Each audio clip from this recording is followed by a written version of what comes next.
মেরাজ দিবস কিংবা শবে মেরাজ উদযাপন করা মুসলমানদের অন্যতম বিদাত। মেরাজকে কেন্দ্র করে বিদাতগুলো সমাজের রন্ধ্রে রন্ধ্রে ঢুকে পড়েছে। মুসলমানদের প্রিয় নবী হযরত মুহাম্মদ সাল্লাল্লাহু আলাইহি সাল্লামকে ঘিরে মেরাজ একটি তাৎপর্যপূর্ণ ঘটনা হলেও তিনি এই দিনটি পালন করার গুরুত্ব দেননি। বিস্তারিত জানাচ্ছেন জান্নাতুন নাহার জেরি।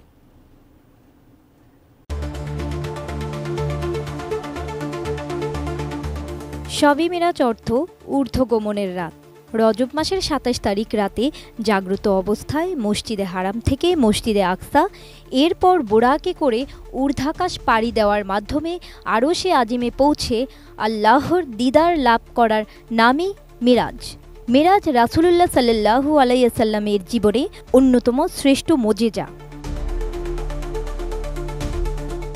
মেরাজের রাতের গুরুত্ব নিয়ে কোনো মুসলমানের সন্দেহ থাকতে পারে না। তবে মনে রাখতে হবে, এ ঘটনার পর রাসূল সাল্লাল্লাহু আলাইহি সাল্লাম অনেক বছর সাহাবায়ে কেরামের মধ্যে উপস্থিত থাকা সত্ত্বেও শবে মেরাজ কেন্দ্রিক কোনো আমলের ব্যাপারে বিশেষ হুকুম দেননি। এখানে শবে মেরাজ কেন্দ্রিক অন্যতম বিদাতগুলো তুলে ধরা হলো, যেগুলো থেকে বেঁচে থাকা এবং অন্যকে সতর্ক করা কর্তব্য। কোয়ালিটি সম্পন্ন আন্তর্জাতিক মানের CMT 500W CSRM committed for better still।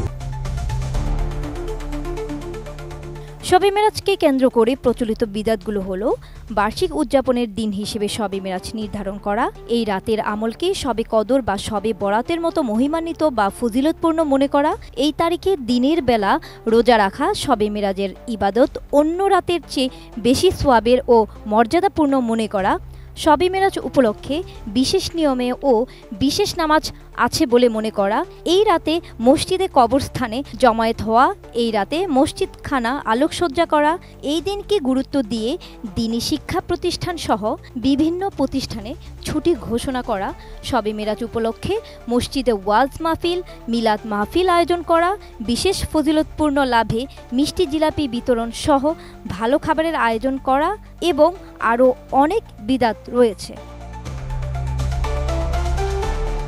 শাইখুল ইসলাম মুফতি তাকি ওসমানী সাহেব বলেন, বিশেষ পদ্ধতিতে মেরাজের রাত উদযাপনের কোনো ভিত্তি নেই।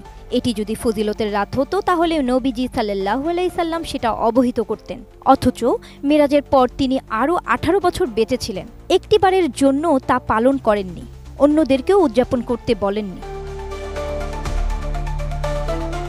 একটি বর্ণনায় পাওয়া যায়, কোনো কোনো অতি উৎসাহী লোক এ তারিখে রোজা রেখেছে বলে সংবাদ পেয়ে হযরত ওমর রাদিয়াল্লাহু তাআলা আনহা খুব ক্রোধান্বিত হয়েছেন এবং প্রকাশ্যে পানাহার করতে বাধ্য করেছেন।